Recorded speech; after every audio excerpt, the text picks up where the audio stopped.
नमस्कार, स्वागत है आपका खबर उत्तराखंड में और मैं हूं आपके साथ दुर्गेश पांडे।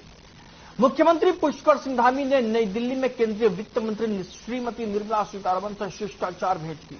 भेंट के दौरान मुख्यमंत्री ने केंद्रीय वित्त मंत्री से सौंग बांध पेयजल परियोजना के लिए 1774 करोड़ की धनराशि का अनुरोध किया। उन्होंने ये भी कहा कि परियोजना से देहरादून की पेयजल समस्या का समाधान हो जाएगा। आपको बता दें कि इस परियोजना से जनपद के 10 गांवों के लगभग 15,000 आबादी को सौंग नदी से प्रतिवर्ष आने वाली बाढ़ से सुरक्षा भी मिलेगी।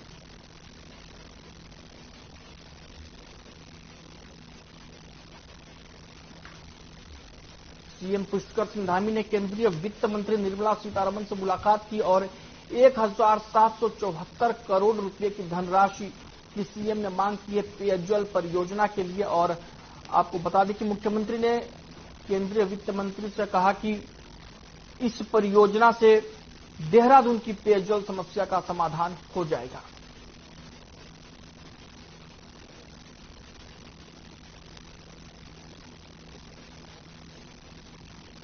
वहीं मुख्यमंत्री पुष्कर सिंह धामी ने नई दिल्ली में रेल मंत्री अश्विनी वैष्णव से शिष्टाचार भेंट की। मुख्यमंत्री ने रेल मंत्री से टनकपुर देहरादून के बीच एक जन शताब्दी रेल सेवा और दिल्ली रामनगर के बीच शताब्दी एक्सप्रेस सेवा संचालित किए जाने के लिए अनुरोध किया। मुख्यमंत्री ने रेल मंत्री से देहरादून से सहारनपुर को मोहंड होते हुए रेलवे से जोड़ने के लिए टनल आधारित रेल लाइन परियोजना और ऋषिकेश उत्तरकाशी रेल लाइन परियोजना का शीघ्र परीक्षण कराकर इसके निर्माण की स्वीकृति प्रदान किए जाने का भी अनुरोध किया। मुख्यमंत्री ने केंद्रीय रेल मंत्री से हरिद्वार से वाराणसी वंदे भारत रेल बजट प्रारंभ किए जाने का आग्रह करते हुए कहा कि इससे श्रद्धालुओं और पर्यटकों को बड़ी सुविधा मिलेगी। मुख्यमंत्री धामी ने पूर्व में मिले सहयोग के लिए आभार जताया और रेल मंत्री अश्विनी वैष्णव से किच्छा खटीमा नई रेल लाइन परियोजना की संपूर्ण लागत भारत सरकार द्वारा वहन किए जाने का आग्रह किया। उन्होंने अनुरोध किया कि रामनगर हरिद्वार देहरादून सीधी रेल सेवा संचालित की जाए।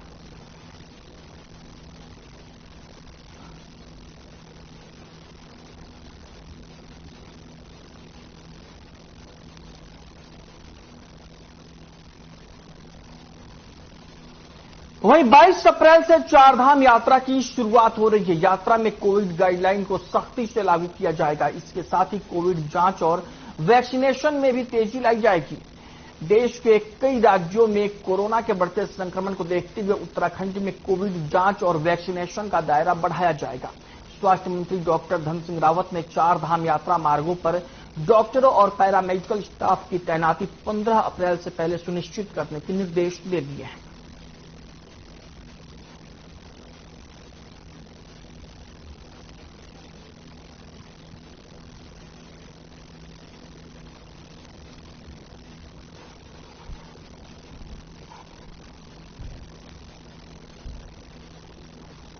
शासन विभाग की बैठक की है और उसमें गाइडलाइन हमने दे दी है कि अब राज्य में जो है एसओपी जारी हो गई है। भारत सरकार जैसे जैसे नए एसओपी की भेजेगी वैसे हम नई एसओपी जारी करेंगे। लेकिन अभी 2 चीजों पे बिल्कुल पहल की जा रही है। पहला तो यह है कि हम टेस्टिंग अब बढ़ा रहे हैं। दूसरा जो वैक्सीनेशन जिनका छूट गया है उनको वैक्सीनेशन की भी 1 लाख डोज हमने भारत सरकार से डिमांड की है कल ही, और जैसे आएंगे। वहीं उत्तराखंड कांग्रेस में वरिष्ठ नेताओं के बीच घमासान कम होने का नाम नहीं ले रहा है। जुबानी जंग के जरिए नेता एक दूसरे के ऊपर लगातार हमलावर हो रहे हैं।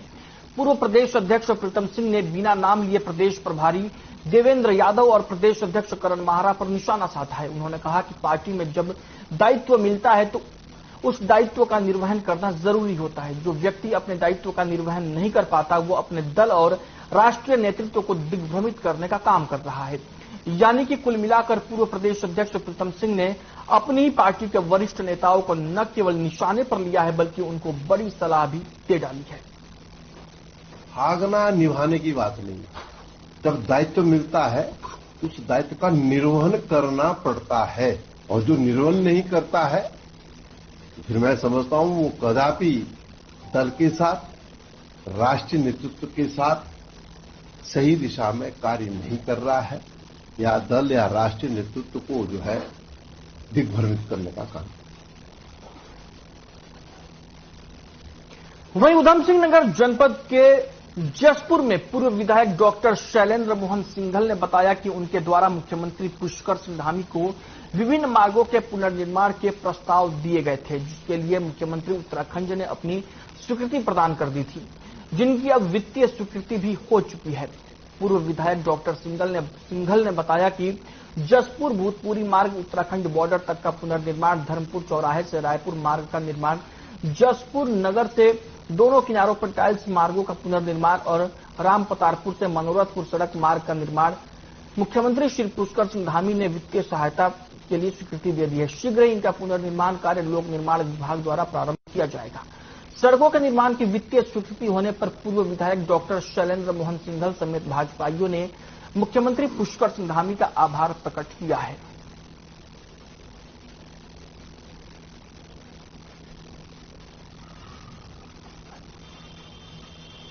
क्षेत्र की सड़कों में काफी सुधार की आवश्यकता है और उसमें काफी प्रस्ताव शासन को भेजे गए हैं और उसमें कुछ मंजूरियां भी आई हैं। करीब 4 करोड़ 35 लाख रुपए की मंजूरी आ चुकी है, जिसमें मुख्यतः हमारा नादेही रोड, उसमें के अलावा हमारे धर्मपुर।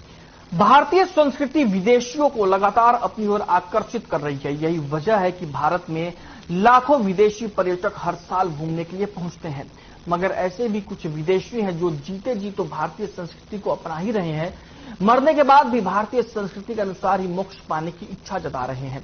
एक ऐसा ही मामला थाना लक्ष्मण झूला क्षेत्र से सामने आया, जहां कनाडा निवासी 65 वर्षीय कैथरीन योग सीखने के लिए पहुंची, मगर बीमारी की वजह से एम्स ऋषिकेश में कैथरीन की मौत हो गई। मरने से पहले कैथरीन ने हिंदू रीति रिवाज के अनुसार अपना दाह संस्कार कराने की इच्छा जाहिर की। परिजनों की सहमति मिलने पर कैथरीन की महिला मित्र की मौजूदगी में हिंदू रीति रिवाज के साथ कैथरीन का अंतिम संस्कार किया गया। विदेशी का हिंदू रीति रिवाज के साथ अंतिम संस्कार होना शहर में चर्चा का विषय बना हुआ है। मौके पर लक्ष्मण झूला थाना के प्रभारी निरीक्षक विनोद गुसाई उपस्थित रहे।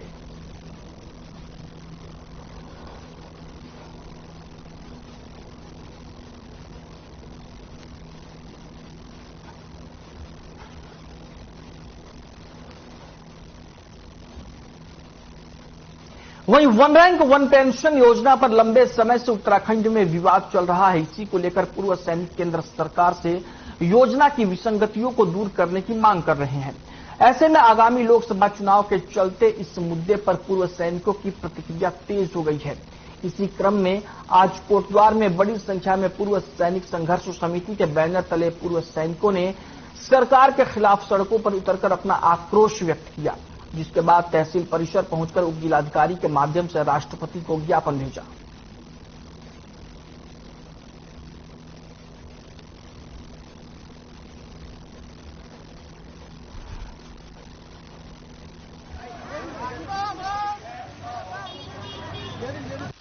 कि जनवरी के माह से जब से वेतन आयोग का अनावरण हुआ है, तब से पूर्व सैनिक आज आंदोलित आक्रोशित होकर जंतर मंतर पर धरना प्रदर्शन दे रहे हैं। आज उनके धरना प्रदर्शन का आज 36वां दिन है। हम भारत सरकार से इस ज्ञापन के माध्यम से विनम्र अपील करना चाहते हैं कि वर्तमान जो पूर्व सैनिकों के साथ पेंशन के अंतर्गत विसंगतियां पैदा हुई,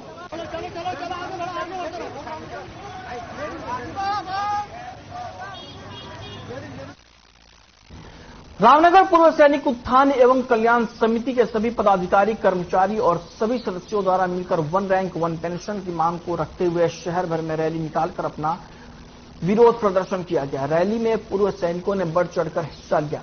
रैली शहीद पार्क लखनपुर में शहीदों को याद करते हुए और संगठित पूर्व सैनिकों को वन रैंक वन पेंशन के बारे में बताने के बाद निकाली गई। रामनगर तहसीलदार विपिन चंद्र पंत ने माननीय प्रधानमंत्री और रक्षा मंत्री के नाम ज्ञापन सौंपा गया।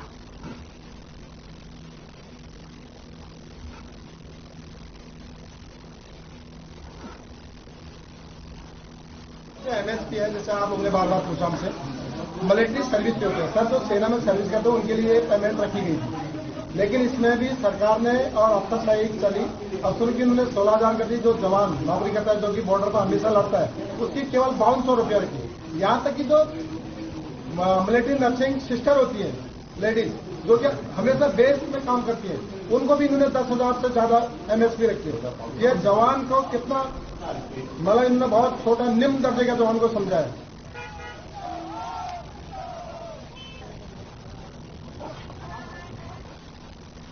अल्मोड़ा में 1 रैंक 1 पेंशन में विसंगतियों को दूर करने की मांग को लेकर पूर्व सैनिकों ने धरना प्रदर्शन किया। चौधान पाटा गांधी पार्क में आयोजित इस धरने में जिले भर के पूर्व सैनिक बड़ी संख्या में पहुंचे। पूर्व सैनिकों ने कहा कि 1 रैंक 1 पेंशन के रिवीजन एमएसपी 7वें वेतन आयोग में उनके साथ अन्याय हुआ है। पूर्व सैनिकों ने कहा कि सिपाही से लेकर हवलदार रैंक की पेंशन बहुत कम बढ़ाई गई है और नायब सूबेदार से लेकर ऑनरेरी कैप्टन तक के पदों की पेंशन को कम कर दिया गया है। पूर्व सैनिकों ने सरकार को चेतावनी देते हुए कहा कि अगर उनकी मांगों को अनसुना किया तो केंद्र सरकार को 2024 के लोकसभा चुनाव में इसका खामियाजा भुगतना होगा।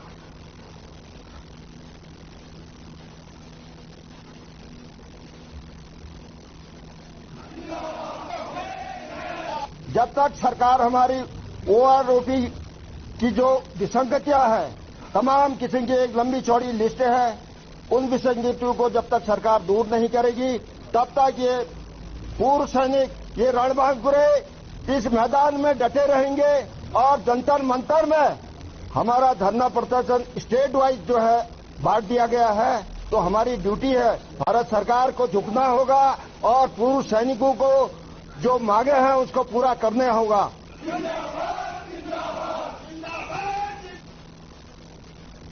अल्मोड़ा के फल सीमा में नियमों के विपरीत जमीन खरीद फरोख्त का मामला गरमाने लगा है। इस मामले में फल सीमा गांव के अनुसूचित जाति के परिवारों ने जिलाधिकारी वंदना से मुलाकात कर ज्ञापन सौंपा। साथ ही डीएम कार्यालय के बाहर प्रदर्शन कर जमकर नारेबाजी की और पूरे मामले की जांच की मांग की। वहीं जिलाधिकारी ने कहा कि फल सीमा में जमीन की खरीद में धोखाधड़ी की जो शिकायतें मिली हैं उनमें पूर्व में एसडीएम की अध्यक्षता में समिति का गठन कर दिया गया है। जांच में जो भी तथ्य निकल कर आएंगे उस आधार पर कानूनी कार्रवाई की जाएगी।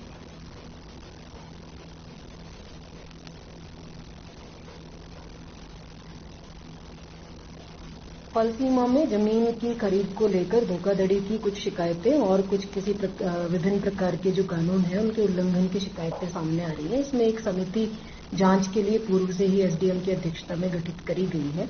उसकी जांच पूर्ण होने पर जिस भी प्रकार के उल्लंघन इसमें सामने आएंगे उसके अनुसार कानूनी कार्रवाई करी जाएगी।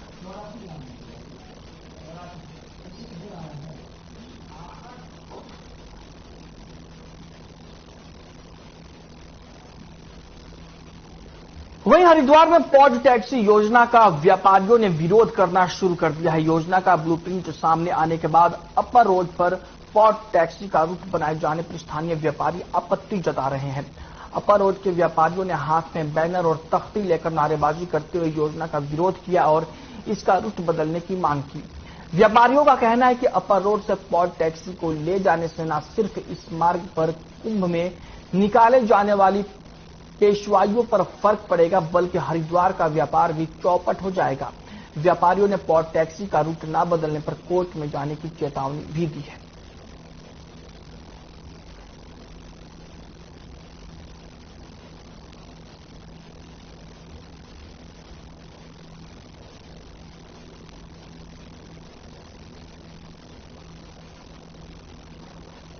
इससे हमारा व्यापार प्रभावित हो रहा है, हमारा रोजगार प्रभावित हो रहा है। बड़ी बड़ी पेशवाइयां यहाँ निकलती है वो प्रभावित हो रही है। यही डिमांड है शासन से भी, प्रशासन से भी, यहाँ जिलाधिकारी महोदय से भी। और नहीं तो अगर नहीं हमारी सुनवाई हुई तो हमारे को हाई कोर्ट भी जाना पड़ेगा। इसके स्टे में तो हम जाके रहेंगे। व्यापारी प्रांतीय उद्योग व्यापार मंडल फिर से रोड पे आ चुका है, फिर से मोर्चा संभाल लिया है प्रांतीय उद्योग व्यापार मंडल ने। सभी व्यापारियों का साथ देगा। मेल वाला होकर करा जाए, हमारा ये कहना है। बाकी स्वागत करते हैं, पोर्ट टैक्सी का विरोध नहीं कर रहे हैं, हमने केवल रूट का विरोध कर रहे हैं। प्रशासन से मिलेंगे, जाके पत्र लिखेंगे, बात करेंगे जाकर के, व्यापारियों के बारे में बताएंगे उनको कि साहब व्यापारी को इस तरह से पीड़ा है।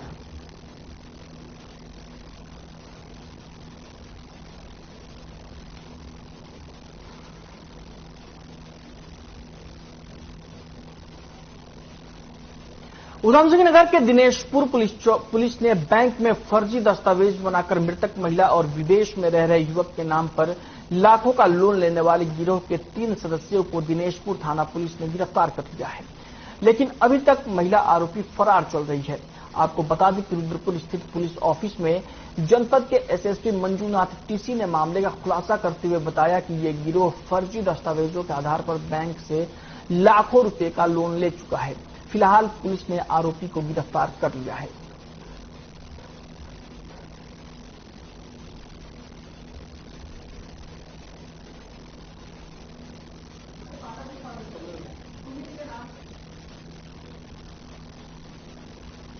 उधम सिंह नगर में पुलिस ने फर्जी कागज बनाकर बैंक से लोन लेने वाले गिरोह के 3 सदस्यों को गिरफ्तार किया। आपको बता दें कि इन लोगों ने फर्जी दस्तावेज के आधार पर बैंक को झांसा दिया और लाखों रुपए का लोन ये लोग ले चुके हैं।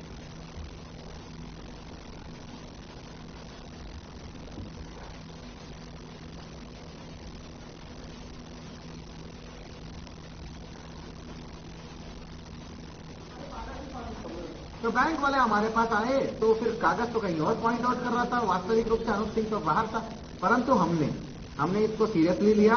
अनिल ने और अनिल की टीम ने बहुत सीरियसली लेकर काम करी। इसमें इन्होंने सीसीटीवी को पकड़ा, सर्विलांस को पकड़ा, फिर लोगों की चेहरे से आइडेंटिफाई किया कि ये तो क्रिमिनल है, ये अनूप सिंह है ही नहीं करके, ठीक है, ये अनूप सिंह है ही नहीं, क्योंकि असली अनूप सिंह का फोटो कुछ और दिखता था। तब जाके आसपास से पूछताछ करने के बाद पता चलता है कि ये अनूप सिंह नहीं था, ये पूरी एक बहुत बड़ी गिरोह थी।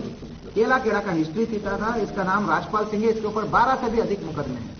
इसने एक बहुत बड़ी एक मतलब विस्तारित एक गिरोह बनाया था।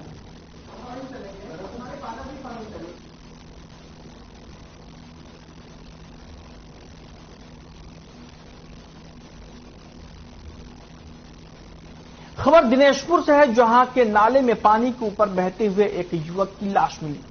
नाले में बहती हुई युवक की लाश को एक बच्ची ने देखा। बच्ची ने आसपास के लोगों को बताया, जिसके बाद स्थानीय लोगों ने पुलिस को मामले की सूचना दी। पुलिस ने मौके पर जाकर नाले से लाश को बाहर निकाला। छानबीन के बाद 24 घंटे से लापता युवक चिल्का सिंह निकला।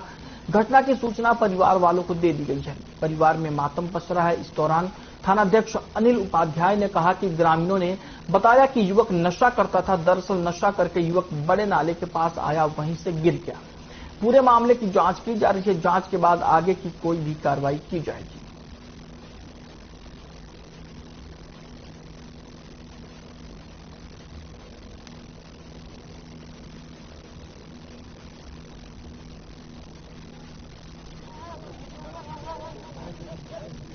ये प्रधान जी द्वारा बताया गया था कि एक नाले में डेड बॉडी पड़ी है, तो इस पर हमारा पूरी टीम के साथ यहाँ पे आए थे।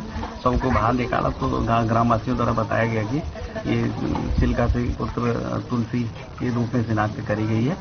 और ग्रामवासी बता रहे हैं कि अक्सर शराब के नशे में रहता था, तो संभवतः ऐसा लग रहा है कि दीवार से नीचे गिरने के कारण पानी में डूबने से मृत्यु हुई है। लेकिन सही कारण जानने के लिए पंचायतनामा और पोस्टमार्टम की कार्रवाई की जा रही है। ये अपना बदनापुर ग्राम सभा का खटौल नंबर 2 का निवासी है। चिल्का सिंह इसका नाम है। पिताजी का नाम इसके तुलसी सिंह है। तो कल रात मेरे ख्याल से कि ये घटना है। कल रात आया होगा, बैठा होगा पुलिया पे, किसी तरह से पैर वगैरह फिसल गया होगा, तो गिर गया, तो अपने को संभाल नहीं पाया, उठा नहीं पाया, तो जैसा पानी में मुंह रहने के कारण इसकी मृत्यु हुई।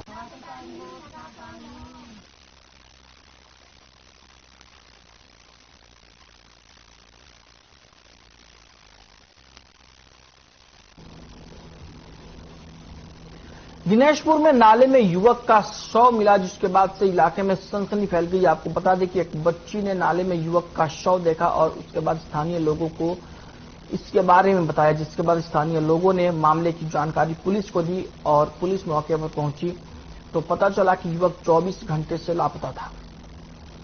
पुलिस मामले की जांच में जुटी हुई है। आपको बता दें कि बताया जाता है कि युवक नशे का आदी था और नशा करने के बाद वो नाले के पास गया था और इसके बाद वो नाले में गिर गया। फिलहाल पुलिस मामले की जांच में जुटी हुई है।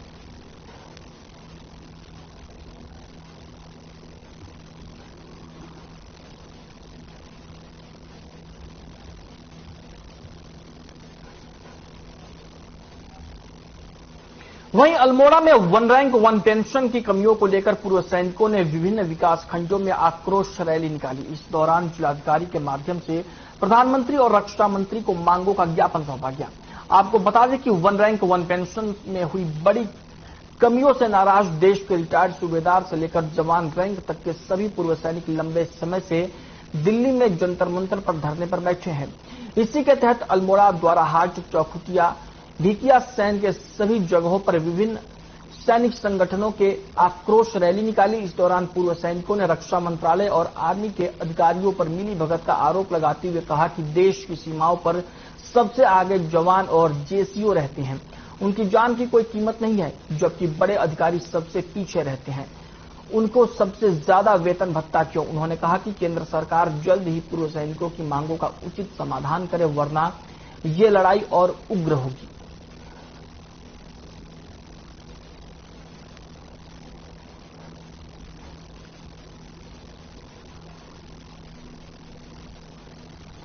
आज हमने एसडीएम ऑफिस में पूर्व सैनिक लीग बघवाली पोखर, पूर्व सैनिक लीग द्वाराहाट ने जो ज्ञापन सौंपा एसडीएम साहब को, जिसमें ओआरओपी के विसंगति के बारे में जो टेबल में उन्होंने दिया है उसके विसंगति के बारे में हमने आज एसडीएम साहब को विज्ञापन सौंपा, जिसमें कि कम से कम 1000-1500 लोग उसमें शामिल थे। वीरांगनाएं थी और वीर नारियां और पुरुष सैनिक काफी संख्या में उसमें मौजूद थे। धन्यवाद।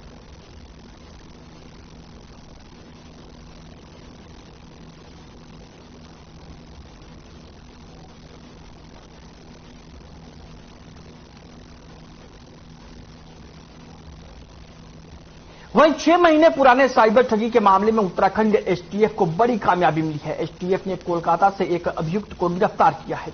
अभियुक्त का नाम अभिषेक से है। अभिषेक ने हल्द्वानी निवासी रिटायर्ड डॉक्टर हरीश लाल से 10.5 लाख रुपए की ठगी की थी। मामले की गंभीरता को देखते हुए साइबर सेल ने अपनी जांच की और ठगी के मामले को ट्रेस करते हुए पुलिस को जानकारी मिली कि पैसों को बिहार और बंगाल के एटीएम से निकाला गया है, जिसके बाद एसटीएफ निरीक्षक ललित मोहन जोशी के नेतृत्व में एक टीम का गठन कर आगे की जांच के लिए बंगाल भेजा गया। स्थानीय पुलिस के सहयोग से अभिषेक को कोलकाता से गिरफ्तार किया गया। गिरफ्तारी के वक्त अभिषेक के पास से 2 मोबाइल, 16 सिम कार्ड और 6 डेबिट कार्ड बरामद किए गए हैं।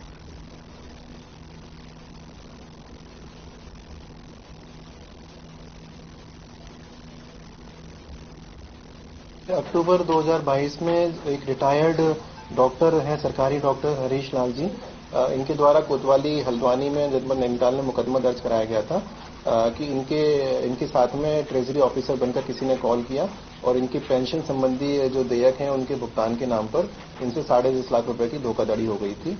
तो ये जो इन्वेस्टिगेशन है ये cyber crime police station Rudrapur को ट्रांसफर हुई थी और उस पर कार्रवाई करते हुए हमारी टीम को सफलता मिली है और जो इस धोखाधड़ी में इन्वॉल्व था गैंग, उसका जो प्रमुख सरगना था अभिषेक शॉ, इसको वेस्ट बंगाल से गिरफ्तार किया गया है।